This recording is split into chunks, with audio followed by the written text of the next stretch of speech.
What's up, everyone? Welcome back to the channel. Nobody's getting fed right now. The cleaning's mostly done. Well, cleaning's never done when you got around 200 snakes, but that's not the point. Today I figured we'd take a break from feeding, cleaning, looking at babies and stuff, and focus on what's staying, i.e. the holdbacks. So yes, this is the 2025 holdback video.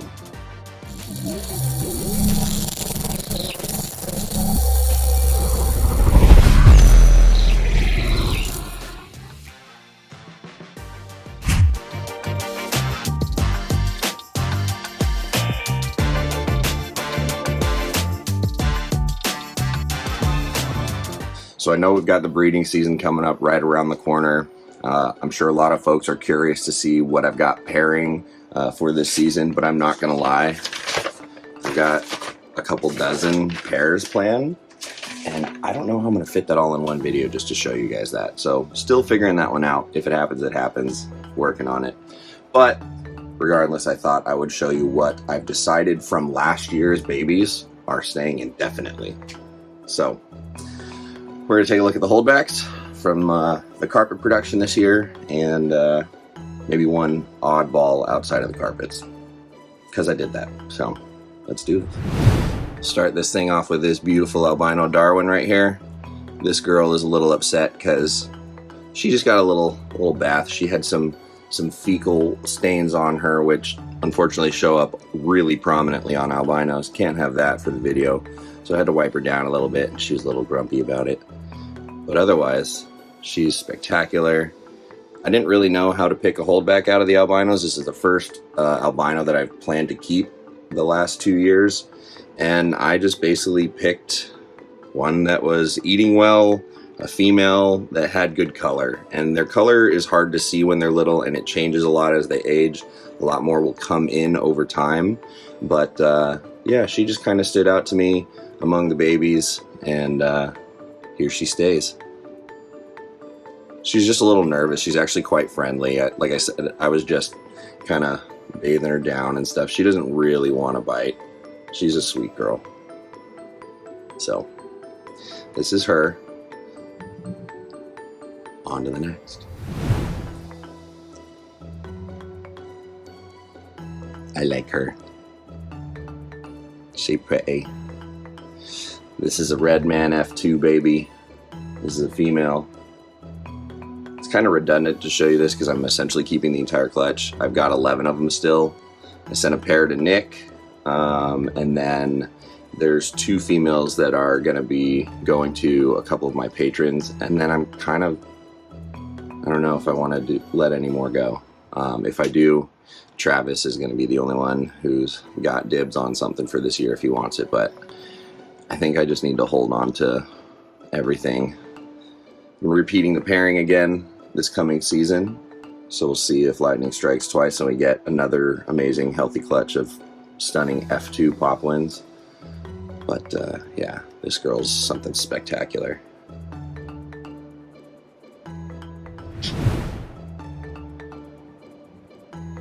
Here is one of the boys I plan on keeping. Looks more like his dad pattern-wise, but has some really dark, rich reds to him. I think these are gonna really just expand in a big way as he's older, and it's gonna be more of like a magenta mahogany color. I don't know, it's really pretty. Changing a lot. I don't know what to say. This clutch has just been spectacular, and I love every single one for their own different sort of colors and features, but they're all just really, really rich in color. So beautiful babies, big, healthy, smashing food. Very pleased with this clutch. F2 Popwin carpets. I think I'll maybe show you 1 or 2 more of these, but otherwise it's going to get redundant because I'm planning on holding back 5, but really it's more like I'm keeping 11. I don't know why. Why not? All right. This is another female holdback from that clutch. Obviously, I'm a sucker for stripes, so when I see really nice stripes, melty patterns in the back, you've already got my attention. And then Great color, good temperament. The orange in some of the markings on the neck goes very high compared to some animals that I've got from wild imports or earlier breedings and stock. And I think over time the amount of red that we see creeping into the black along the neck, even in the head stamp, is going to increase, because I'm already seeing red tones in the head stamp in black where it's not in some of my other animals. So really interesting to see, getting a lot of this like drippy sort of markings off of the stripe in these. It's really cool. Some of these patterns are almost floating. It's very beautiful to me. I'm a huge fan of it. And then you put it in some pretty colors, make it a poplin carpet. I don't know if it gets better, but we're gonna try, because these are just F2s, and I plan on going several generations in and seeing how crazy we get with color over time. Gosh, these look so much better in person than on the camera. I wish you guys could really see this.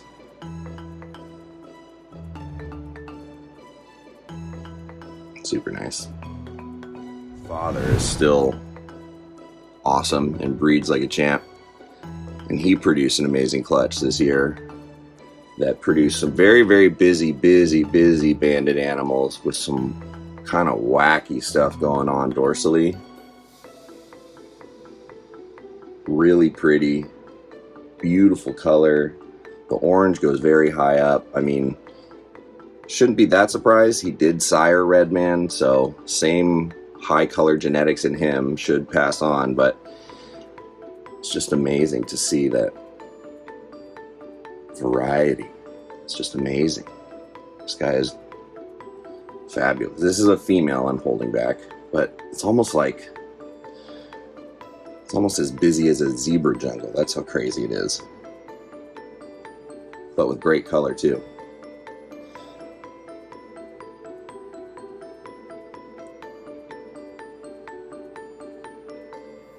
All right, on to the next.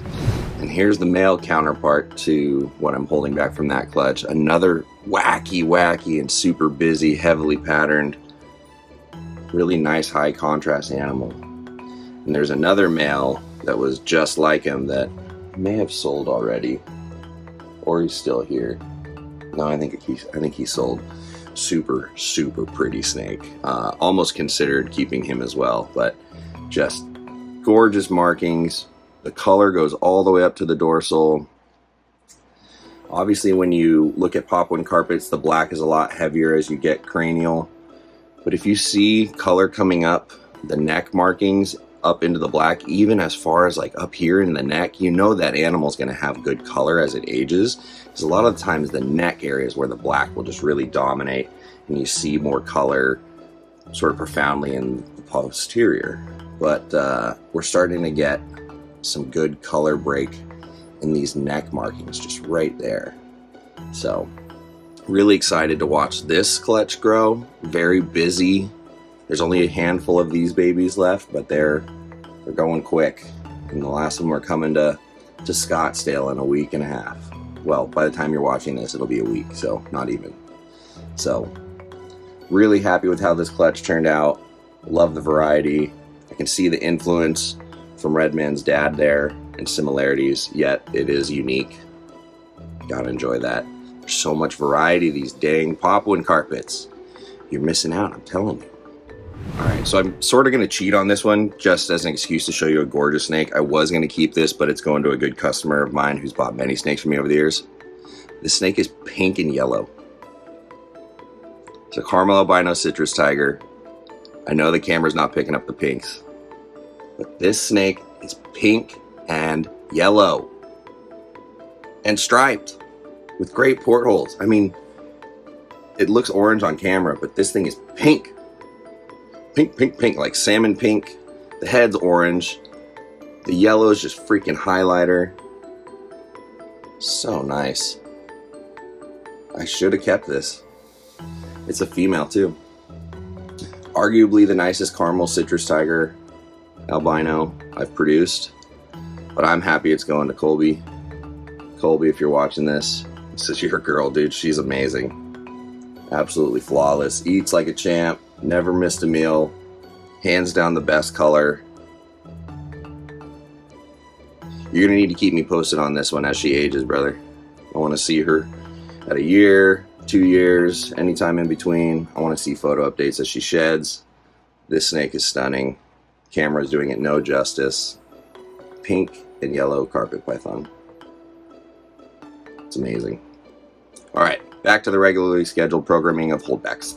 All right, now we're gonna dip into some jungles. I know I didn't produce a lot this year, and an entire clutch was cut in half by Partho.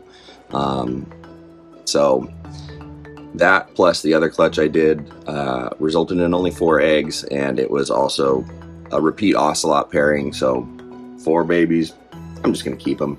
This being one of them. This has this crazy look that I love where all the side markings are like these little bow ties, and they want to connect and line up. The dorsal wants to connect and line up. Like this animal, she's really shy.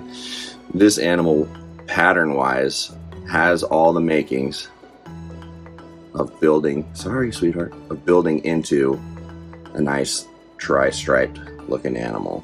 So we've got dorsal markings that want to stripe out. We've got flank markings that want to line up. She is really like wrestling me right now. This is funny. She does not want to be shown off. She's camera shy. See, we're getting some good striping in the neck there. It really wants to connect everywhere. So I think this is a crucial puzzle piece to what was my initial goal of making tri-stripe jungles. She thinks she's a chondro.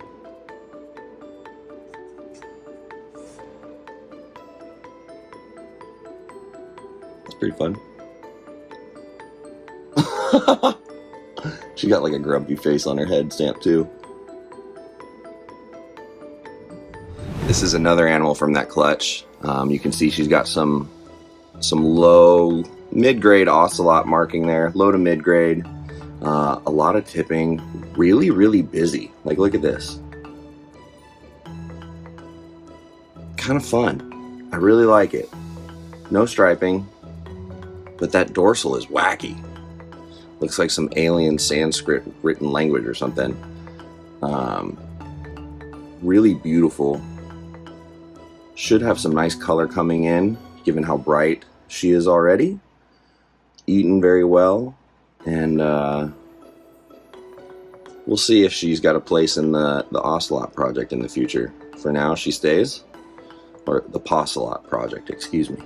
So really cool to see that a repeat clutch gave us similar results, just small sample size. But yeah, that was the same stuff from the year prior, same pairing. So there's something to it.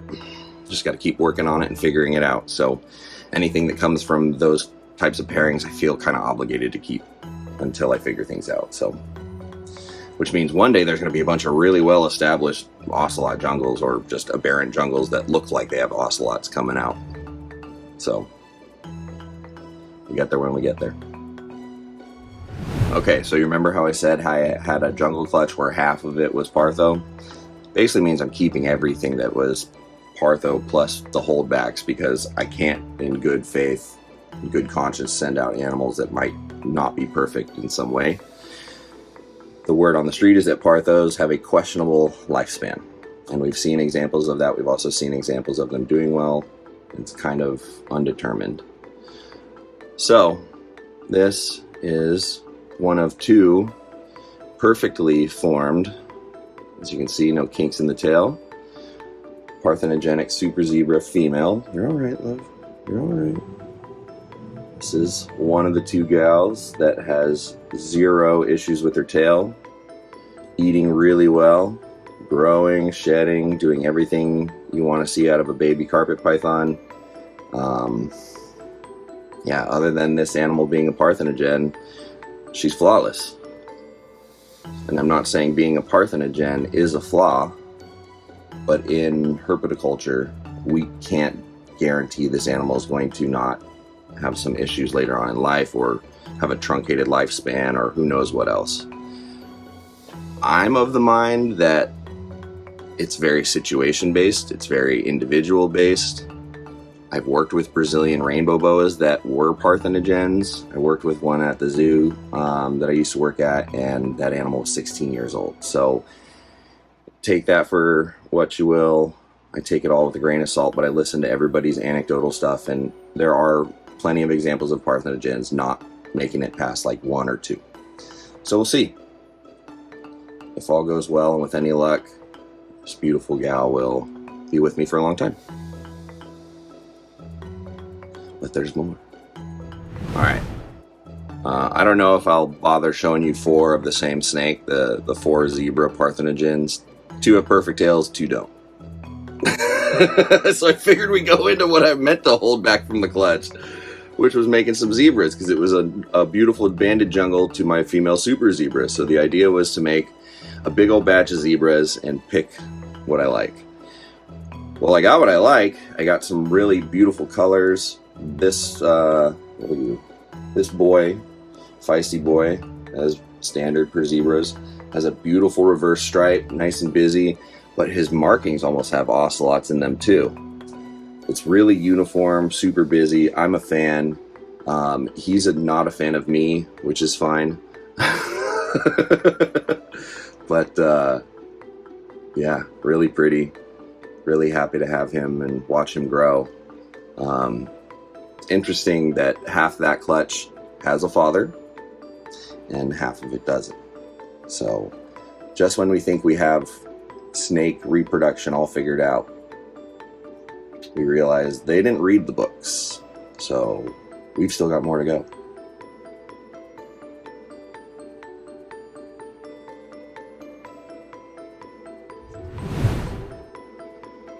Is there any wonder why I decided to hold this girl back, looking at her markings? She has a lot of what appear to be ocelot type markings. Now I will say this, the zebra mutation itself is highly variable. Carpet pythons themselves are arguably the most variable species of snake out there in terms of pattern. And when you compound those 2 factors together, you've got exponential amounts of variation that can result. So just because we have what herpetoculture likes to call ocelots here, does not mean it's a heritable, reproducible sort of trait that can be passed on. It could be, but we got to do the work to figure that out, of course. It could just be a random pattern occurrence, and that's just how it shaped up when she was being formed in the egg as a little embryo. And her DNA was figuring out what she got. So neither parents have noticeable ocelots in any way at all. So it could just be a random pattern aberrancy fluke. But if she breeds to something without ocelot any markings, and then her resulting offspring have some, there might be something to it. Either way, she's a pretty zebra. I'm holding her back for that fact alone, and I think eventually I'll pair her with some of the ocelot stuff for fun to see what we do. So a nice, beautiful zebra jungle for your eyes today. Alright. Okay, coming to the end of the holdback video, and I'm sure some of y'all are waiting to see what I've held back from the Reptiles Python clutch. I'm not. I have enough Reptiles. That one's for the people. However, I do have one more holdback that's not a carpet python. Whee! This is my very first holdback Western hognose snake from my very first clutch of Western hognose snakes from my first time breeding them from the first pair I acquired. And this is a little boy. This is a sable male. Nice dark chocolatey belly with a little bit of the peppering of orange in there. And the sire to this clutch is a really, really nice natural red. So he's got some beautiful red poking through in his flanks that just make him look like this rich chocolatey color. He's a wiggler, of course, as they are. And they don't have a prehensile tail like carpet pythons, so he can't just hold on with a tail. It's like, it's a nubby little thing. I mean, it's long for the species, but it's a different body plan than carpet pythons, and I love them. I think this little dude is super cute. I'm a fan of the hognose. Let me know in comments below if you guys want me to do a complete hognose video, because I kind of have a few of them now. I've shown some off, obviously, in videos. I showed off when I got the leucisticus in. But yeah, I've got a small little army of hognose snakes now that are raising up. I've got 2 pairs planning on breeding this season. So yeah, if that's something you, the viewers, would like to see, I know this is a carpet python based channel, but all reptiles get love here. And if you want me to do a hognose centric video, comment below and let me know. All right, I'm gonna put this little wiggle dude back. We're gonna wrap up here. All right, there you have it. A lot of holdbacks. I didn't show everything. There's probably 5 or so that I didn't show, but they're repeats of super zebras or whatever it is, so you guys already know. This season coming up, we're going to be doing a lot. We're going to be doing Brettles, we're going to do albino Darwins, we're going to do multiple jungles, a couple coastal clutches, a lot of Papuan carpets, citrus tigers, hognose. We're going to be trying the Apodora, as always, some corn snakes. Maybe we won't get a slugfest from them. We'll see. Got another male that we're going to throw in the mix and try that out. And yeah, just going to keep this gravy train rolling. Got to breed. I produced like 125 snakes last year, and it feels like I've only got like 20 to sell or something like that. It's weird. It's crazy. So need to produce more. But before we do get out of here, those of you who are interested in breeding unique species of snake that need weird food, this is gecko shed from some of my Strophoris tenicata. They do not eat their shed. They leave it draped all over the cage like kids throwing dirty laundry around the room, right? So I thought, there are plenty of people who do chicks, quail, lizard scents, all sorts of stuff. But when it comes to some of the Australian picky eaters like Antaresia that really want geckos and skinks, and there aren't necessarily commercially viable, affordable bulk geckos and skinks as feeders, people are resorting to force feeding, assist feeding, doing it the hard way until it works, right? I figure I'm going to start collecting gecko sheds, put them together in these little baggies, have a few per bag, a couple feeds worth, and offer them for sale for people who want, scenting, so to speak, scenting aids for your picky feeders like Antaresia or your snakes that like geckos. So again, comment below if that's something you would be interested in. Let me know. I'm going to start keeping an eye out for gecko sheds and collecting them when I can and offering them up for sale when I can for people. So if that's something that might make your life easier, let me know. But otherwise, we're going to get out of here. Thank you for hanging out with me today. Give my sponsors some love, Reptiles Express and Reptile Husbandry Design. If you're getting any 3D printed perching or anything like that, go to Reptile Husbandry Designs and use code RR10 at checkout to get you 10% off. If you're doing any shipping before the winter closes or you're planning on shipping next year, any of those options, use Reptiles Express. They're the one-stop shop. Got everything you need. Supplies, boxes, heating, climate control, containers, you name it. Get your labels from them. You'll save a bunch of money the more you spend with them. And if you use code Riley50, you'll get up to 50% off, 10 labels per customer. It's going to save you a good chunk of money and get you on that saving gravy train. So once you're saving some of that money with those discount codes, go on over to USARK and USARK Florida. Get yourself a membership. If you aren't already a member, membership matters. There's strength in numbers. USARK is the only lobbying body of folks working to keep unjust reptile legislation off the books and make sure that our community is represented when decisions are being made. So the least we can do is support them for supporting us. Speaking of support, if you like what we got going here, want to be a part of the community, get access to the Discord, discounts on merch, early access to animals, things like that, kind of know what's going on before it comes out here or on other platforms, come check it out. It's just on Patreon. Riley Jimison on patreon.com. We got a lot of awesome people in the community. It's growing, and I look forward to seeing you there. All right, on that note, Hope you guys enjoyed the Holdback video. I look forward to reading all your comments below about what you thought, and see you on the next one.